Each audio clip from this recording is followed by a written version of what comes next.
Well, hi, folks. Good morning. Thanks for being here. This is so exciting. How many people is this your first time at Wild Goose? All right, me too.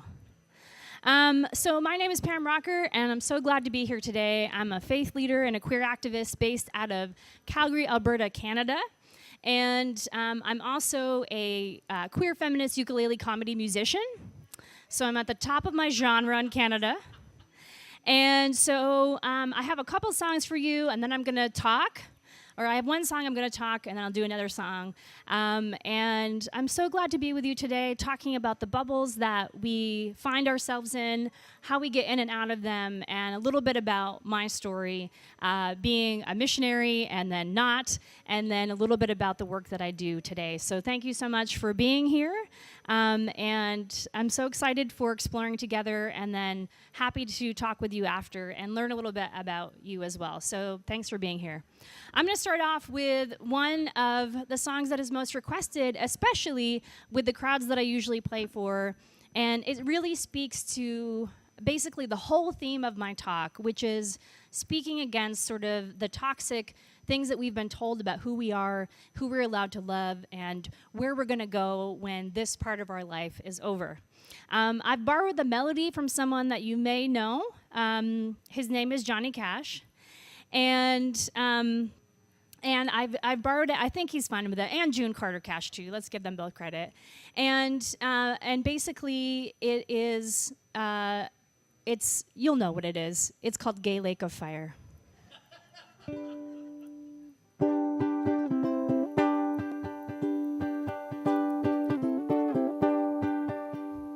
I've heard there's a place for me where I will burn for eternity,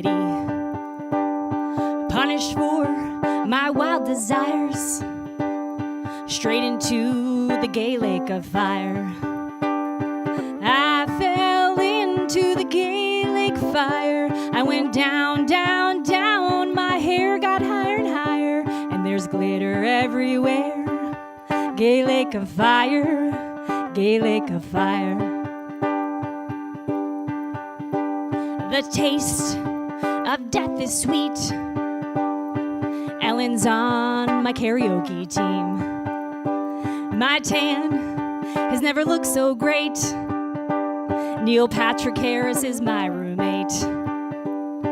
I dove into the gay lake fire. The swim-up bar has all that you desire, and there's flannel everywhere. Gay lake of fire, gay lake of fire. This flaming lake of sin exfoliates my skin. I've heard that God hates fags. Well, she just gave me a sweet gift bag. I jet skied on the gay lake fire. Tegan and Sarah are leading the choir, and there's leather everywhere. Gay lake of fire, gay lake of fire. This isn't punishment at all. My hot tub has a disco ball.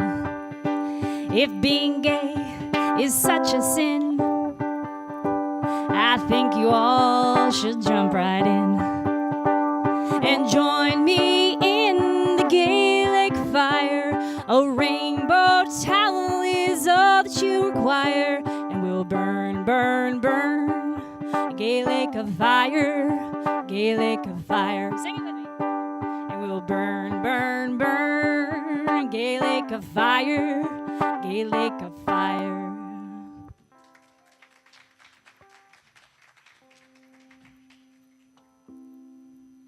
Thank you so much. So I want to share a little bit about my life. But first I want to say I just found out about a week ago that I was doing this session, and automatically I was like, I think I feel a flu coming down, because clearly, even though I've been speaking for a living for a decade, I've run out of things to say, and everyone will walk away and say what an imposter I am. That's what we all go through. And so instead of wading into this pool of anxiety, I text one of my best friends who is not somebody who is involved in any sort of Christian things at all. And I said, what would you want to hear if I was talking? What do you think people need to know? And have I said anything of remote interest to you in the past year? So she texts me back 10 things. And my talk is based on what one of my closest friends told me to talk about. It's been a while since I lived in the States. I moved there in 2000 after Y2K didn't take us out. And a lot of us could return our huge buckets of dehydrated food that televangelists tried to sell us. And barring a few months here and there, I have been in Canada ever since. I wondered about relatability because I haven't been here for long, and the religious landscape in Canada is a bit different. Politicians don't put on their website usually what church they go to, and it's not necessarily something that's seen as a positive thing. And that's good, and that can also be bad, and I'll talk about that a little bit more. But no matter our geography, I'm reminded that the issues that affect us most deeply and the grief that we're experiencing in many ways and the work that we do is incredibly intertwined and the same. So I want to tell you about my friend who gave me suggestions for today. Lindsay is not a person who would feel comfortable here. Her perspective as someone who wasn't soaked in Christianity for 36 years, like I have been, is the most relevant to where we are in our religious trajectory right now. Because you and I are here together under this tent, so at least we have some sort of comfortability with religion. Even if our discomfort is deep and painful, it's likely that if I use Christianese words, that you may recognize them, whether or not you rejoice or recoil.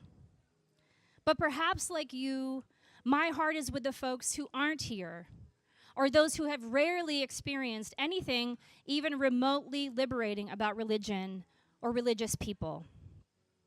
My friend Lindsay is such a person. She's a queer leader and a fierce mama bear who has spearheaded a foundation that is revolutionizing the face of transgender healthcare in our province in Alberta. She's strong and brilliant, and although she didn't grow up in church, she wasn't immune, like any of us, to the toxic impacts of religion. The biggest religious exposure that she had was when one of her kids came out as transgender, and she posted it on Facebook. And the reaction that she got from people who heard about this, all of the negative reactions from Christians who didn't know her life, and didn't know her son, but wasted no time in saying all the different reasons that they would all go to hell and suffer. That's the support that she got from Christians around her. And when I heard this, when I first met her, my heart shattered. And not because this is the first story I heard, but this was the 200th story that I had probably heard that year, where religious people are defining themselves by what I call holy exclusion and naming their destructive and death-dealing hate as God's will. Over the past year, as I've gotten to know Lindsay, we've shared long walks and quiet conversations about our spiritual yearning, because guess what? For Lindsay, it's not easy to say that she's curious about spirituality because of what it meant and what it still means in many ways. We've shared our collective grief and hurt and how we want our work to be rooted in love and story and stop having to waste so much energy in defending our identity and instead get to do good in the world that needs it so much.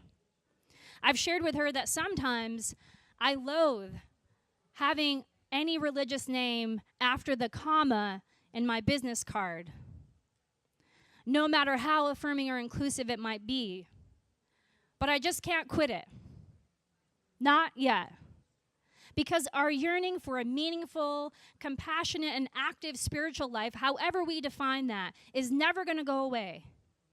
And none of us want the loudest people to define our faith or our journey for us. And so we need leaders who is all of us on board if we're going to make a dent in the spiritual justice and healing that both of our countries and the world so desperately needs. Not because I care about whether people go to church or are saved, because we don't need to be saved, and the lie is that we were ever lost. What we do need is community.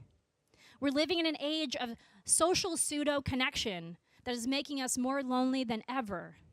We've lost our gathering agents, our churches, to be places of community for all of us. And in this disconnected age, even senior Facebook engineers take Facebook off their phone and block it because of its isolating effects. What we do need is not another app, but radically gracious people, loneliness squashing people in every public square outside of our churches, denouncing the hate that our own people are spewing. What we need are scandals of the most loving proportions, because there's not good news. We are the good news. And how good this news can be is in direct correlation to our creativity and our willingness to risk, our imagination to move together towards the future we need, and most importantly, getting to tell our stories in the way we want to tell them. What we need is each other. I need you, and you need me. And we need a renewed vision of what kind of God we say we follow. Father Gregory Boyle said, in the end, we're doomed to imitate the kind of God we believe in. If our God wants to separate and divide and be tiny-spirited and wag God's finger at us, I defy you to be any other way than that. If your God is exacting and judgmental, how can you be otherwise? But if your God has this expansive, spacious heart, how can you be otherwise? It's important to land on the God that is larger. The two things I asked for on my 5th birthday were gum and marshmallows. And to my great surprise, and because they were cheap gifts from my parents, I got a whole bag of both, just for myself. There's a picture of me sitting on my father's lap, so happy, wearing baby blue tights and a blue sweatshirt that read, "All of my best friends are blue," with my favorite Smurfs on it. I remember that as a beautiful day, and as all of the sugar ran through my veins, I felt like I belonged. All of the attention was for me, which was hard because I was the youngest of 4, so I took it all in. And to this day, the smell of marshmallows gives me serenity. And I swear that I would start meditating if I could meditate through that scent. I often think about my 5-year-old self with long blonde hair so thick that it got tangled every day, and I hated my mom's brush so much. And I was just beginning, just at that age, to wonder, would it always feel like this, where I would be held in my dad's lap and I would feel this comfort and feel this acceptance? Would this always be what it was? As I watched my parents with wide eyes, my original demigods, while they practiced their faith and worked hard and told me what was right and wrong. It was around this time that I wrote my first story, and here's what it said. I love Jesus, I love my puppy, I love my mom, and ended with, I love my puppy. Now, I lied. It was only 60% true because I didn't have a puppy. I was already writing fiction. But I did have a mom, and I loved her, and I did love Jesus. The concept of Jesus as passed down to me was a loving man with light skin, a trimmed beard and long brown hair, just freshly permed, blowing in the wind as he walked in green pastures with sheep, healing people who were sick, and forgiving me for stealing a pack of my sister's double-mint gum, although she never did. This was a Jesus resurrected in the felt boards of my Nazarene Sunday school, a striking figure in a white robe, exuding grace and perfection, dispensing Bible verses for me to memorize so I could win more candy in Sunday school. He was easy to love, and it was easy to believe that he loved me. I imagined our divine friendship was something I could count on for the rest of my life. That's how it was told to me from my Christian homeschooling curriculum I took my whole life. And my nighttime prayers with my parents, the Word made flesh, the flesh of a man who could do no wrong. In my imagination, Jesus was talking about me when he said, "Let the little children come to me." It seems so natural and so free. Where I grew up in upstate New York heightened this sense of freedom. I spent a lot of time outside in our small village of 700 people. We lived 2 miles from our nearest neighbor, so literally no one could hear you scream. And my imagination had space to flourish and ran parallel to my faith. It was a relaxed but adventurous faith where there was always something new to discover. As I grew up, my faith became more and more binary with little room for questions or gray areas, and went beyond learning what was right and what was wrong and into who was right and who was wrong. So at the peak of my burgeoning curiosity, the religious ideas around me wanted the acreage of my growing faith to shrink from an expansive adventure to a neat and clean patch of grass with a sign that read, "If you don't love Jesus, get the hell off my lawn." I started to understand that there were certain rules that were meant to be followed if I was going to get to keep Jesus and my own family in this bubble. But before all of this, in my little heart, I knew I had something right. I knew I was part of something divine. I didn't feel any barriers between me and God. I felt a connection that wasn't informed by reasoning or even scripture. What did I know? But something I knew was innately true and made me feel loved without question. I didn't need a theology degree to understand this. In fact, most of our theological conversations are about getting back to that place, about peeling away the bullshit that we've been told and that we've told other people, about how to jump on the right rocks at the right time and across this fallen world to the promised land without somehow falling into hell. What happened to that childhood innocence? That simple truth that we can never be disconnected, and that there are no certain people who get to cut in front of the line. What happens to us as we add to the needless complexity of our journeys as something that requires pain and loss in order to be legitimate?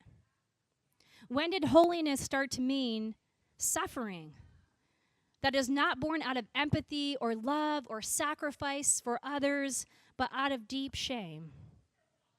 As I grew older, I could almost physically feel the layers of this porous, transparent bubble getting more and more thick. And in some ways, it was a great comfort. Because when you ascribe to a certain belief system, it's easy to tell whether you're in or out. And there's a feeling of connectedness when you're around people who only think like you do, however unhealthy it might be. We long to belong, and we will do anything for it. Yet there was this little nugget of resistance inside of me that imagined a different way, although I had no example of what that might be. My bubble shifted again as my family moved from New York to Texas, and what a shift that was. We were plunged into the same belief system with even more religious fervor, even though now they had pecan pie and biscuits and gravy at potlucks, which I was very much in support of. They also had strange accents that took me a long time to figure out. My siblings and I promised each other that in allegiance to our northern homeland, we would never use southern slang, especially might could, or fixin' to, or all y'all. But now I love it, and all y'all should say those things all the time. So now we were in this Texan bubble with a thick layer of denominational hierarchy that I'd already become familiar with at a young age.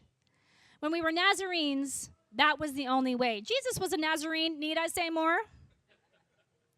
When we were Methodist, I can't remember why we were Methodist and everyone else was bad, but we were Methodist and that was the best.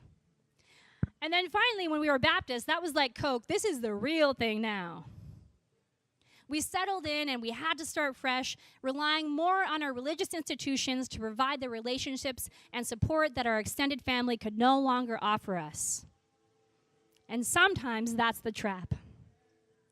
What hadn't changed is that I'd already been looking around me in quiet bewilderment at the kind of love or family that I might have. My parents, who were and are very happy together for the last 44 years, gave me an example of a committed relationship that stood the test of time. And despite board game fights with my siblings over whose turn it was to play Super Mario Brothers, yes, the original, I got along with them. But there was still this ineffable fog because I couldn't see myself anywhere. There was something strange and missing. Although the love and joy I experienced was real, I couldn't see myself as an adult. Not in the way I did in my secret dreams. Church was my only source of community. I was disciplined enough that I was able to sit during a 120-minute service without squirming very much, and subconsciously the messages and the stories sank through my developing mind and heart, and soon the concept of salvation was very important because I learned that not everyone would get it. What's interesting is that I accepted this readily because it lined up with what I'd been told. But what was I to fear? At least I was in. It was other people that we had to worry about. Those people. The sinners who were not saved by grace, the sinners who had not repent, the sinners who had not walked the Romans road, and who were perhaps, sadly, Catholic or Jewish or Muslim, or God help them, those atheists. It was our job, my job, to save them, to give them the good news that we had the true and only corner on. So much depends on how people around us try to shape our spiritual yearnings until sometimes it warps so much that it becomes unrecognizable to what we were born with. It becomes less about discovery and doubt and more about certainty and conversion. So when I had dreams of hanging out with Jesus in heaven, I simultaneously also had nightmares about forgetting to confess my sins, and in between the lack of confession and the next confession, there was a period of time that the rapture would happen. And I would accidentally be thrown as a 7-year-old into the burning lake of fire. And this was a normal thought for me. Nonetheless, my yearning deepened, and although I had hopes of being a tap dancer or a meteorologist or a writer or on Saturday Night Live, which I never was allowed to watch, but it seemed fun, I had a true longing to do the work that my church had talked about. And if I was scared about eternal damnation, what about people who didn't have any other way? I needed to tell them. So we fast forward to age 12. I had a very unfortunate bowl cut that I'm trying to make up for ever since. And I wore a lot of baseball t-shirts and flannel and cut-off shorts, and this is called foreshadowing. My free-spirited outer world cloaked a dark inner world where what I now know as depression, then I thought of as a punishment for something that was deeply wrong with me that I didn't know about. Until one day, I was sitting in the front row at church, and I realized our pastor, a family friend, was teaching about the unforgivable sin. And this was something that had always haunted me because it was vague in its interpretation. And I'd heard it was many different things. And so he said, today, I'm going to tell you what this is. And I sat there frozen. And he said, the unforgivable sin is homosexuality.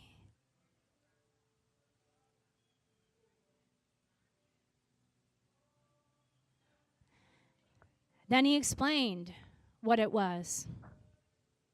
And my heart dropped out of my body. And I felt like I was falling down a bottomless pit. And I didn't even want to blink for fear that my blinking would let him know that I was the worst thing that he could possibly imagine. And his horrible, lazy theology echoed in my ears for years, and even now.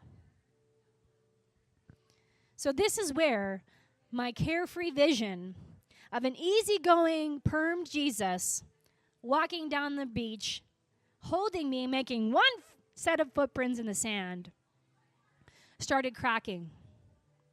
And where more and more of my thoughts about the consequences of being different took up all of my time. Now my bubble was suffocating me instead of protecting me. And the hope that Jesus held was more like a dangling carrot than a free gift. And I imagined Jesus at that moment with a furrowed brow and tear-stained cheeks, turning his back on me in disappointment. So I doubled down, and I committed and confessed and reconfessed in case I missed anything. And when Jesus came to judge me, he would not find me lacking. In missionary school, it became official. It is here what I would learn to become a colonizer, also known as a professional proselytizer. Not only would I not be a homosexual, I would convert the homosexuals so that they could spend eternity with me, the definitely not homosexual. And the great thing about missionary school is that everyone was so close to each other that no one noticed if girls held hands with each other. And believe you me, I took advantage of this. Biblically, of course. We loved each other biblically. In class, we were taught how to debunk all other religions, and the only useful thing about learning about them was to be able to dismantle and destroy it. Never learn from it. And I went all over the world praying for people and performing comedy sketches about the Backstreet Boys and salvation. And I sat through long classes that detailed every part of Jesus' crucifixion until the whole room was full of weeping teenagers, bereft in our self-disgust and glorying in our self-flagellation. I had lengthy quiet times and many conversations about how many people we saved, how many people we prayed for, and that we were really doing the Lord's work, and how could anyone be doing something as important as this? I slept on the floors of countless churches and ate 1 million peanut butter and jelly sandwiches, and handed out probably 1 million Christian pamphlets, also known as tracts. And if you know what tracts are, God bless you. Our collective passion was to convert. And you know what? Again, I admit, this was comforting. But in the next breath, it was terrifying. Because I thought, one, what if I do a horrible job at converting people and I had their proverbial and eternal blood on my hands? And number two, what if I'm not saved? The process of losing my faith hang over my head like an anvil hanging on a thread. Because I thought, if it was so easy for us to kick people out, it might be just as easy for me to be kicked out too. And it was also at this time that I really fell in love for the first time. Even though I was really shy, I did make some close friends, and I mostly hung out with guys because they didn't talk about their feelings, and I did not want to be talking about my feelings. But as much as I truly loved my friends, and as much as I was working on being the best Christian ever, I couldn't seem to work hard enough to fall in love with one of these friends, to even fall in love with any man. So what was I to do in cut-off shorts, at missionary school, in love with a woman, yet repeatedly committing to a life of holiness and abstinence until one day I would marry a man and have children and teach them in the ways they should go like I was taught? There was no one I could talk to without being sent for counseling, which had the word reparative in front of it. And I was so torn because my faith was so deeply rooted in me. And it was exactly the thing that disconnected me from every other part of myself. I didn't have a chance to breathe. I had no idea who I was. And when you're in that place and you can't experience the freedom that you deserve, you see people who do experience that and you hate them. When they're allowed to be themselves and even encouraged to be in the fullness of who they are, it messes you up. Because none of us want to see other people with the life we want. And it's easy for us to become bullies too. I was a bully. And that's why so many closeted Christian leaders are violently homophobic and transphobic and racist. It takes so much pain to hide. It's way easier to restrict than to expand. And we will expel this pain in any way we can, and I did. And I confess that I devoted a huge part of my life to ideas that not only harmed me, but so many others. And I'm so sorry.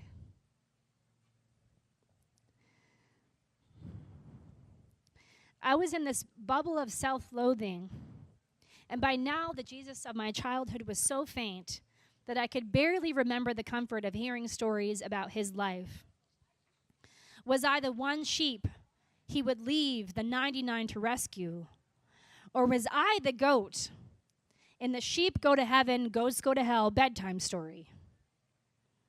So I did get married to a man, and I did perform my evangelical superhero role, and I did perpetuate harm in so many others. Then I did crash into a million pieces when it all fell apart. And you know what? Falling apart was the best gift I ever got. In my pain, I found the Jesus of my childhood. Not the whitewashed version, but the brown-skinned immigrant Jesus who suffered for me and with me. The Jesus who exemplified a faith that is meant to be imaginative and not restrictive. I remembered that the fear I experienced every day was not holy, but destructive. I could be a part. We can all be a part of this expansive, spacious love that was made for us. And don't get me wrong, it is not a life of comfort, because once we have space, guess what? We have to make space for others. But when we look at the life of Jesus, beyond what we may have been taught in our Sunday schools or what we hear the televangelists saying, is that he didn't live in a binary. His life was full of dreams and visions and possibilities and changing of plans, adaptations to adversity, pausing for children and for those who had no status. He was protesting and resisting the norm, overthrowing tables and ideas of hierarchy, and he was constantly saying, "You have been told this. But I'm here to tell you there's another way." He chose the most weird and wonderful ways of revolution, and he didn't regard the structures of politics at his time. He spoke against them so unrelentingly that people wanted to silence him violently and permanently. And this passion and this radical love was his calling and the invitation that we have. Bishop Yvette Flanders says, "The gospel lived and taught by Jesus was a scandal." Scandal, an action or event regarded as morally or legally wrong and causing general public outrage, is a great definition for how Jesus' ministry was regarded among the religious people at his time. And this is the scandal of the gospel. The Bible talks about the gospel. It is not the gospel. The gospel is alive and cannot be contained in a book because God is still revealing it. And if we don't see our spirit and spirituality as something alive and that we are able to be a part of, we become the ones who constrict others.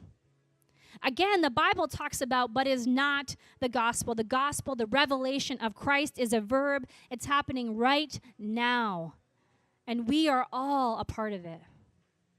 And I knew this. We knew this. And it takes us years to be trained out of it. And in some ways, I am still finding my way back to the beginning. Many of us have been told that the only kind of religion we can practice is something that strips us of our identity and leaves us feeling shamed and unworthy. And as a faith leader and a queer activist in my work along LGBTQ people in the past 10 years, I can tell you that almost every person out of the thousands I've met with have told me that their innate sense of connection with faith has been taken away from them, and that people have told them they have to completely deny that in order to belong. But I will tell you that when I finally came out to my parents, who I love deeply, but who are also Republican Baptists, I said, without my faith, my life won't be fulfilling. But without my sexuality and being open about who I am, my life will be devoid of integrity. And my faith calls me to have integrity. Being who I am is buoyed by my queerness, not the other way around. And I will tell you, friends, festivals like this have to continue to evolve, because countless people have been forced to find that family and that community outside of the boundaries of where we should have been able to have all of those things. And this is a great sadness. But the good news, there is some good news, is that if you've experienced that, no matter your identity or background, the thing inside of you and I that has walked alongside us our whole lives is the ability to take this adversity and imagine another way.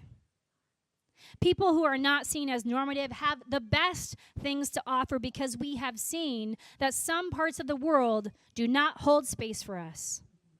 We have experienced a pain and a challenge because of this, and yet our hearts and our souls have found, even if we don't realize it, a way through. Even if we've held on by a thread, we've still held on. We have not only dreamed of a way forward, we are the way forward. And we fashion the world that we need, and we honor our insides and our outsides in order to reflect the authenticity that is deep within us. We live and we move and we mourn, and we use our voice for our peers who have had to let go, which are many, friends. And we tremble and we try and we rest, but still, we exist and we imagine. And in this, we are co-creators with God. You are co-creators with God. Whatever you call God, if it's spirit or earth or yoga or Oprah, we are co-creators with something divine, and we have something to offer. And this is not a time for us or for me to lean on the same things that got us here. We need more. Reverend Bruce Epperly wrote, "The life of faith is a heroic challenge to imagine the impossible and then embody it in companionship with an imaginative God. These are adventurous times, calling for the most imaginative of faiths." Unfortunately, and I hate this, a life of faith isn't certain. So what are we called to do? The definition of faith actually means we don't know what's going to happen. An adventure wouldn't be an adventure if we knew. I promise you that it won't be easy. Imaginative faith doesn't protect us from conflict. It simply invites a new courage to begin inside us. Courage to be the community that our world needs. A beacon in this gritty and beautiful, swirling messiness. And just by coming here, You've been bold. You've wrestled, I'm sure already, with really, really real questions for you. And I wish that I had had a space like this that was open to doubt, open to hearing different voices, open to saying, maybe the one truth I've been told isn't the only way. I promise you that it's worth it. And on behalf of my own soul, one that longed for somebody to stand up for me and make a space for me, that it matters. You matter. And you may think I'm just one person who's going to go back to my community, and maybe you're going back to a community where there's not many folks who are open. But your voice matters, even if it's a small voice right now. And I needed those people to go before me. And it took me a long time to find them. And my hope and prayer is that for others, their journey will be shorter. That maybe it won't take them 26 years to find out how loved they are and to remember that love. Sitting in my dad's lap with the gum and the marshmallows, feeling like I was the best thing ever. Friends, these are adventurous times, to say the least. But we are an adventurous people. We can make a difference. And I want to say this. Often, we feel like we're on a lifeboat. And it's like that ethics question where they ask people in grade 5, and I know that in Canada we say grade 5 instead of 5th grade, so don't be caught off guard by that. They're asked if we were on a lifeboat and there were 5 different people, a janitor, a stay-at-home parent, a lawyer, a judge, and a 5-year-old child, who would we throw off? And I think often we live our religious lives that way. We're scared of being thrown off or that somebody else will take our place, and so we're very focused on who we should kick out, just in case we get too close to the edge. And I truly believe, and this is what has saved me, is that Jesus came to say, actually, there's no lifeboat. We're already all together on the same side. And there would be no need for bridges if we actually understood and knew that we're on the same side already. No matter what we look like, no matter who or how we describe God or what we worship or who we love, we're on the same side. And the lie that I was told and that I believed and that I told others is that it was anything else. Friends, we are all in this together. But I need you. I really do. Because even in Canada in 2018, I talk to people every day who have never heard this. Just like my friend Lindsay had never known before meeting me that hell wasn't a possibility. We need each other in these adventurous times. Thank you.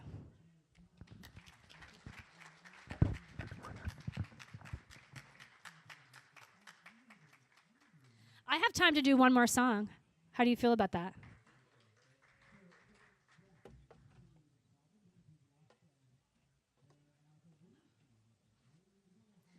Okay, after that, now for something completely different. I do queer feminist songs, which means I try to talk about things that we don't really talk about. And if you like me so far, hopefully you still like me after this one. So we don't talk a lot about bodies and what happens to them and realities, and we carry a lot of shame about things that happen to us. And so I wrote this song sort of based on a true story because I really think in places of faith, we need to talk about more than just faith, like I just kind of did, and more about our realities and how to love each other and remove the shame from our bodies and our bodily functions. So this is called The Gift That Keeps on Giving, and thank you so much for being here.